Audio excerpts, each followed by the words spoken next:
Hai semuanya, selamat datang di podcast Jumbo. Tempat di mana kita membahas hal-hal yang dekat sama hati, logika, dan kadang bikin bingung juga. Yes, bareng aku Raffi Eka.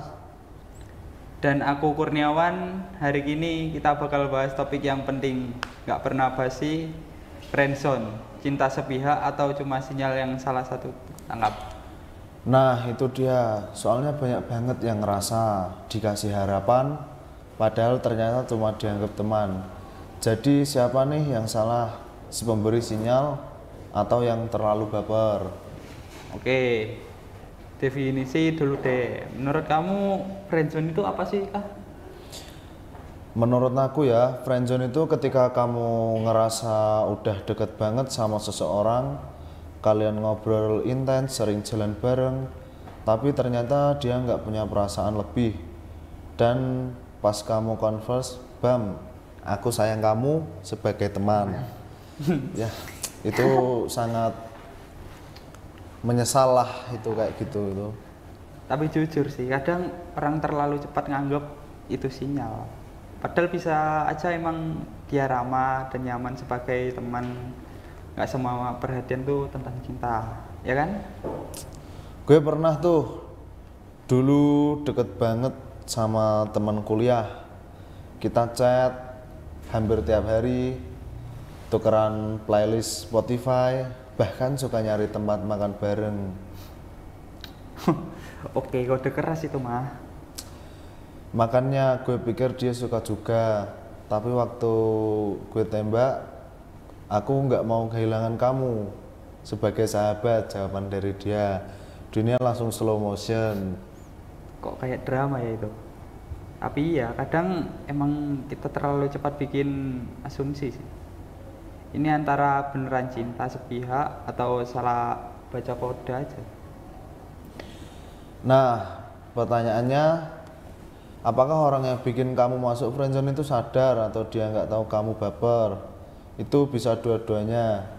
Ada yang benar-benar polos, perhatian ke semua orang, tapi ada juga yang suka pakai perhatian kamu tapi nggak pernah kasih kepastian. Itu udah bukan friendzone, itu manfaat zone deh. Gila, itu serem sih. Tapi jujur aja, kadang orang nggak sadar udah ngasih sinyal ambigu. Yuk kita bahas list beberapa alasan kenapa orang bisa friendzone. 1. Terlalu lama pasif, nggak ternyata perasaan dari awal.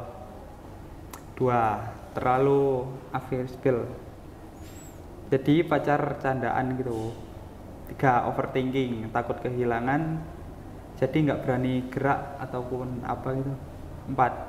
Ngarep tanpa validasi, nunggu sinyal tapi nggak pernah konfirmasi ke orang. Dan kadang juga karena emang nggak cocok. Kita nganggap cocok karena nyaman, tapi belum tentu ada chemistry-nya, belum ada cintanya. Oke, setuju. Nyaman itu bukan jaminan cinta timbal balik sih menurut aku. Nah, ini ada bagian penting buat yang lagi deket sama seseorang. Ini tips biar nggak nyangkut friendzone. 1. Tunjukin intensi dari awal. Tips kedua, jangan terlalu yes man atau terlalu nyaman. Tips 3, baca respon dengan kepala dingin, bukan hati baper. 4, berani komunikasi langsung. Dan kalau udah ngerasa digantung, ternyata tanyain aja, jangan nunggu terlalu lama. Kadang orang terlalu takut kehilangan, padahal hubungan itu cuma nggak sehat. Kalau udah ke friendzone, pilihannya cuma 2. 1, stay sebagai teman dengan perasaan legowo, dengan ya kayak pasrah lah. 2 itu jauh sebentar buat healing dan reset perasaan, mulai ulang perasaan itu, jauhkan lah. Nggak salah kok kalau putus jarak dulu. Itu bentuk self respect, dan siapa tahu dari jarak itu kamu bisa lihat, oh ternyata gue cuma kangen obrolan bukan orangnya. Friendzone bukan akhir dunia ya guys. Kadang malah bisa jadi awal buat lebih kenal diri sendiri. Jadi bukan apa ya, perangkap atau gimana gitu friendzone itu. Lah setuju sih. Dan inget, sinyal itu bukan bisa bikin baper, tapi komunikasi jelas jelas. Jangan takut bertanya supaya nggak tersesat. Oke, sampai di sini dulu episode kita hari ini. Kalau kamu punya pengalaman soal friendzone, boleh banget DM kita di #Telsa TV. Sampai ketemu di episode selanjutnya. Jangan lupa kalau sinyal baper nggak jelas, jangan baper duluan. Bye.